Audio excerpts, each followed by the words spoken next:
주님께서 여러분과 함께 또한 사도의 영과 함께 요한이 전한 거룩한 복음입니다. 주님 영광 받으소서.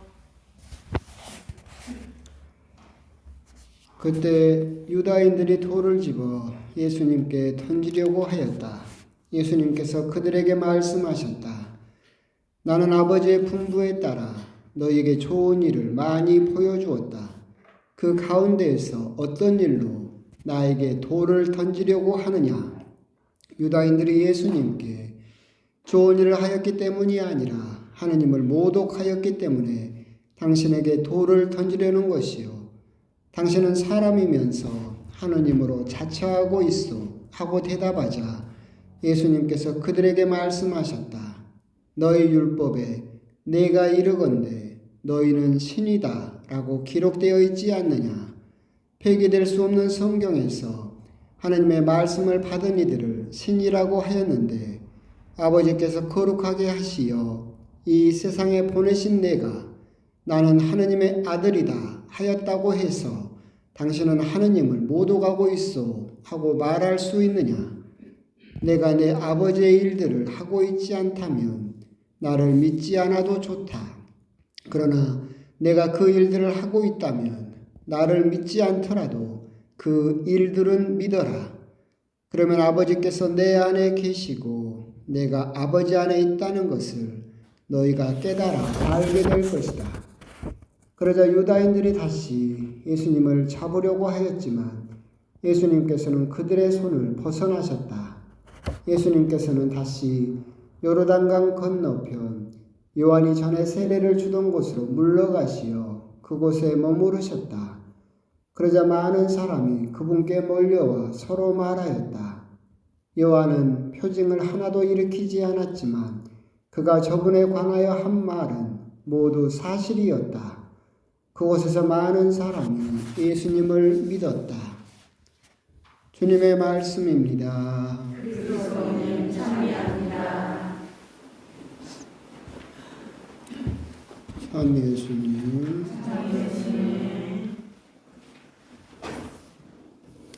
오늘 일독서에서 나오는 마고로 미사빕이라고 하는 것은 에레미야 현재의 처지를 이야기하면서도 사실은 오늘 복음에 나오는 예수님의 처지를 또한 이야기를 하고 있습니다.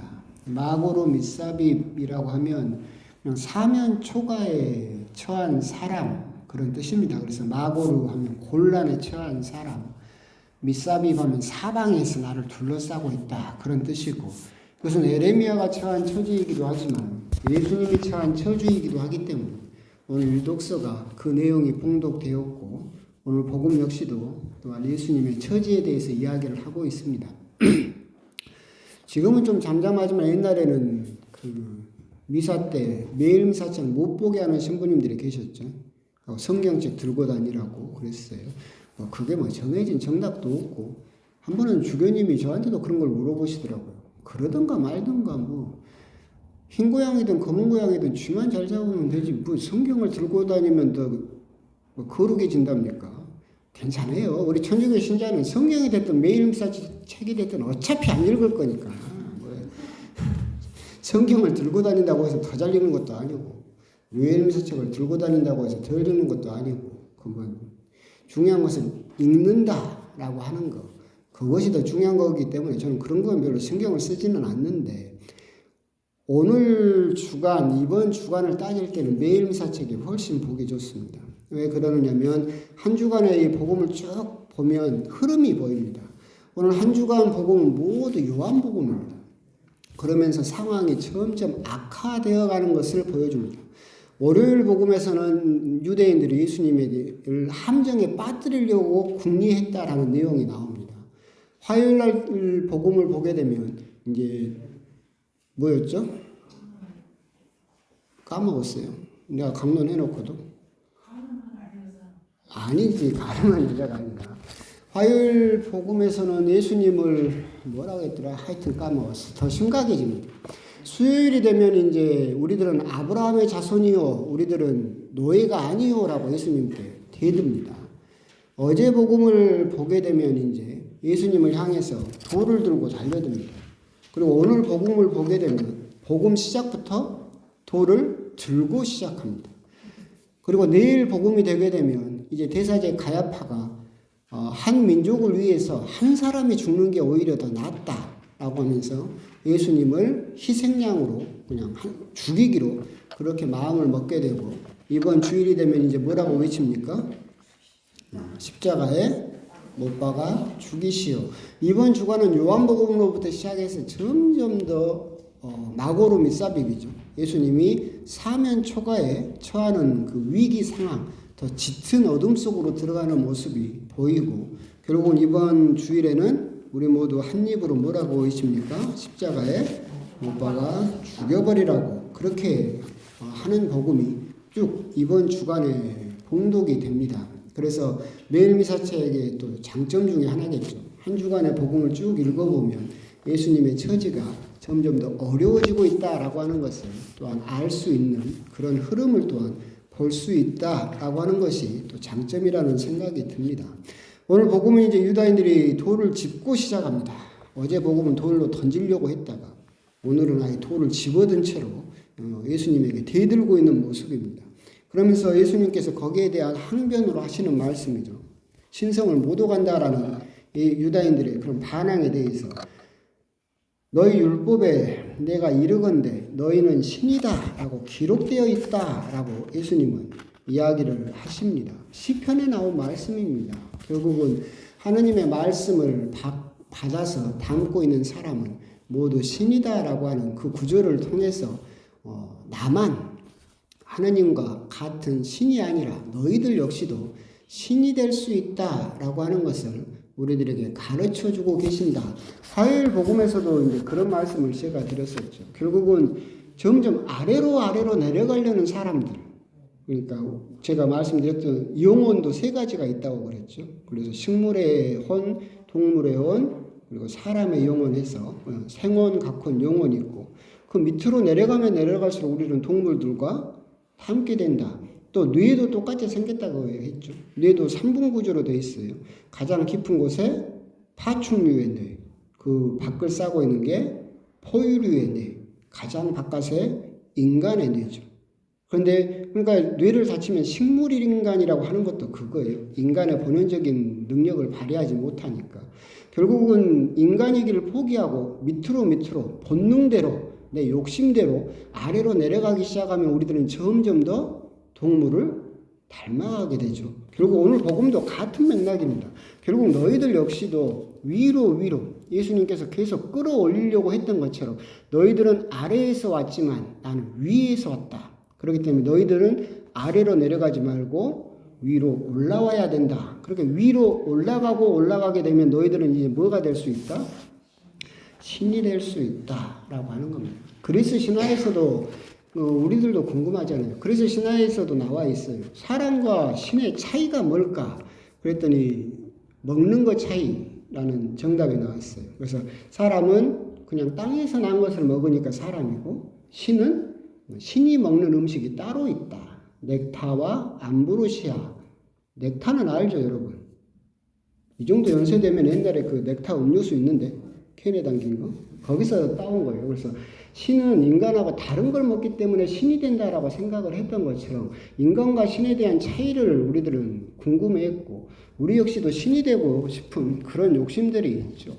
창세기에서도 아담과 하와에게 뱀이 유혹할 때 저 선악과를 따먹으면 너는 뭐가 될 수 있다고 그랬어요?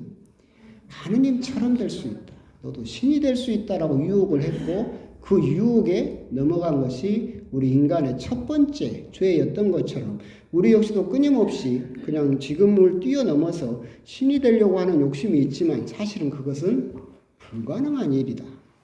사실 따지면 우리 주변에 신 엄청 많아요. 공부의 신, 경영의 신, 재테크의 신, 게임의 신. 뭐만 잘하면 우리는 다 뭐라고 붙여줍니까? 신이라고 붙여주죠. 다 신천지입니다. 하여튼 가짜 신도 많고. 그만큼 우리들은 신이 되고 싶다라고는 하지만 그게 불가능한 이유는 자기 힘으로 신이 되려고 하기 때문에 그것은 니체가 말했던 것처럼 결국은 미치광이의 길이고 실패할 수밖에 없는 길이다. 하지만 예수님께서 너희들은 신이다 라고 하시는 것은 누구 힘으로 신이 될 수 있다는 겁니까? 하느님의 힘으로. 우리 스스로의 힘으로는 결코 신이 될 수 없다. 하지만 하느님의 은총으로 예수님의 사랑으로 우리들은 신이 될 수 있다. 그렇기 때문에 여러분들은 뭐라고 불리느냐면 하느님의 아들, 딸. 그러면 신의 아들, 딸이면 뭡니까? 이미 신이죠. 우리들은 그걸 자각하지 못하고 맨날 까먹어서 그렇지 사실 우리들은 세례를 받으면서 하나님의 아들, 딸로서 다시 태어난 사람이고 우리들은 이미 신성을 지니고 있는 사람이다. 그렇기 때문에 미사를 제가 교회에서도 말하지만 미사를 무슨 제사? 교환의 제사라고 부릅니다. 이 미사를 교환의 제사라고 부르는 것은 가장 간단하게 설명하면 그렇게 설명을 할 수 있다고 그랬잖아요. 이 미사에서 우리의 생명과 예수님의 생명이 서로 교환되고 있다. 결국 우리가 가지고 있는 가장 중요한 건 뭐? 시간, 생명. 시간이 생명이죠. 생명이 가장 중요하고 그 다음에 시간이지만 결국은 두 개가 같은 이야기라고 그랬죠. 그래서 여기 와서 미사를 들으면서 내 생명 한 시간을 예수님께 드리죠. 그러면 예수님은 우리들에게 뭘 주십니까? 성체를 주시죠. 그게 생명이에요. 그래서 이 미사가 교환의 제사라고 불리는 게 뭐예요? 우리의 생명과 예수님의 생명이 서로 맞교환되고 있어요. 여러분들은 느끼지 못하고 맨날 거울 보면 하루하루 늙어가는 것처럼 보이지만 사실은 여러분들은 점점 뭘로 변해가고 있어요? 신으로 변해가고 있어요. 그걸 우리들은 생각할 수 있어야 되겠다. 이 지상에서 썩어 없어지는 존재가 아니라 우리들은 매일 미사를 통해서 내 시간, 내 생명을 예수님께 드리고 성체를 받아 모심으로써 예수님의 생명으로 다시 교환하는, 그래서 내 생명이 예수님의 생명으로 교환되고 있는 신이 되어가고 있는 그런 존재다라고 하는 것을 우리들은 깨달을 수 있어야 되겠다. 그렇기 때문에 구한 말 때, 조선 말 때 동학이라고 있었죠. 지금의 천도교입니다. 최재우가 이렇게 딱 나와서 여러 종교를 섞으면서 그 당시에 서학이라고, 동학이라고 했던 것도 서학이라고 말하는 천주교를 반대하기 위해서 동학이라고 했거든요. 그래서 동학에 최재우가 동학을 세우면서 딱 우리 미사를 봤어요. 그러면서 깨달은 게 뭐였냐면 세 가지 단계가 있습니다. 동학에 시천주, 양천주, 인내천. 무슨 말이냐면 시천주, 천주님을 받아 모신다. 그 다음에 양천주, 받아 모신 천주님을 내가 기른다. 양. 그러면 우리들은 뭐가 된다? 인내천. 우리들은 사람은 신이 된다. 결국 최재우가 그 교리를 세울 수 있었던 것은 뭘 보고 세웠던 거예요? 우리 미사를 보고. 딱 보니까 천주교 신자들은 예수님의 몸을 받아 먹죠. 천주님을 내가 모시고 그리고 살면서 그 천주님을 내가 어떻게 해요? 기르죠. 그러면 우리들은 뭐가 되는 거예요? 신이 된다. 우리가 신이 된다라고 하는 것은 그냥 허상적이고 위로를 주기 위해서 그냥 생각만으로 그렇게 되어지는 것이 아니라 그걸 위해서 예수님께서도 그게 생각만으로 이루어진다라고 한다면 그냥 오늘처럼 너희들은 신이다 라고 말만 하면 되겠죠. 근데 뭐 한다고 굳이 십자가에 올라가서 피를 흘려서 이것은 내 몸이다. 이것을 받아 먹어라. 그렇게 해서 당신의 생명을, 당신의 몸을 제물로 바친 이유가 뭐냐면 그것이 생생하게 우리 안에서 이루어지고 있기 때문에 그렇다. 결국 우리들은 매일 똑같은 모습인 것 같고 매일 하루하루 늙어가는 것 같이 그렇게 보이겠지만 하느님 눈으로 보면 여러분들은 점점 예수님을 닮아가는 신이 되어가고 있는 존재이다 라고 하는 거, 그것을 우리들은 생각해 볼 수 있어야 되겠다. 이 이야기는 다시 말하면 여러분들은 신이 되어가는 존재이기 때문에 자꾸 밑으로 내려가려고 하는, 자꾸 밑으로 끌어당기는 세상의 유혹과 세상의 욕심에 끌려가서는 안 된다.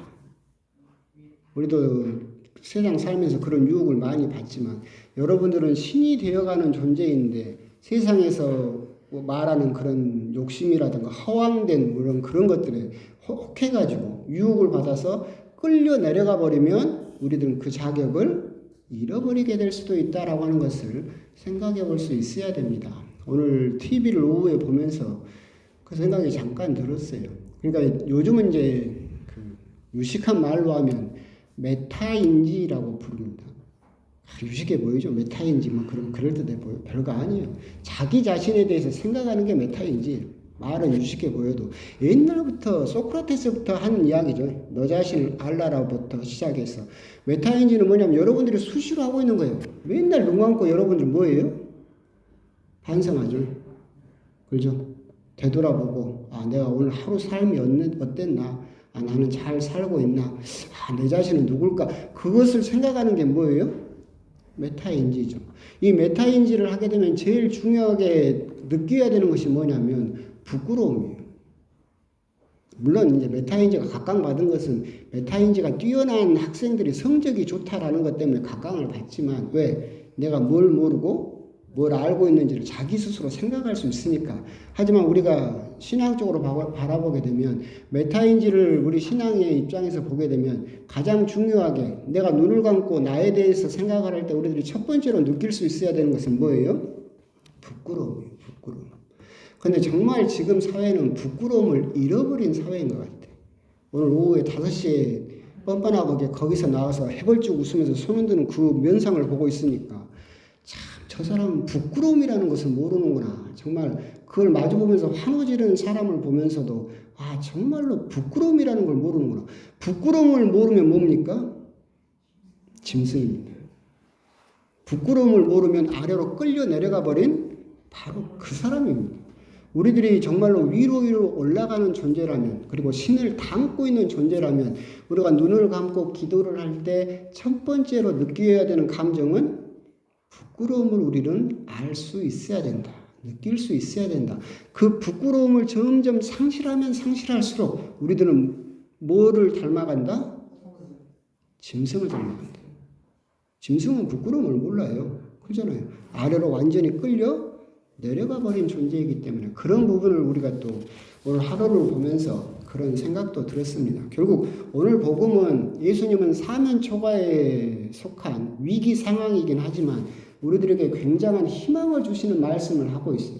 여러분들은 뭐예요? 신이에요. 그에 대한 자부심, 거기에 대한 어떤 자긍심을 가지고 여러분들은 거기에 결코 아래로 끌어당기려고 하는 세상의 유혹과 세상의 힘에 끌려가서는 안 된다라고 하는 거, 그런 것들도 한번 곰곰이 또 생각을 해 보셨으면 좋겠습니다. 아멘.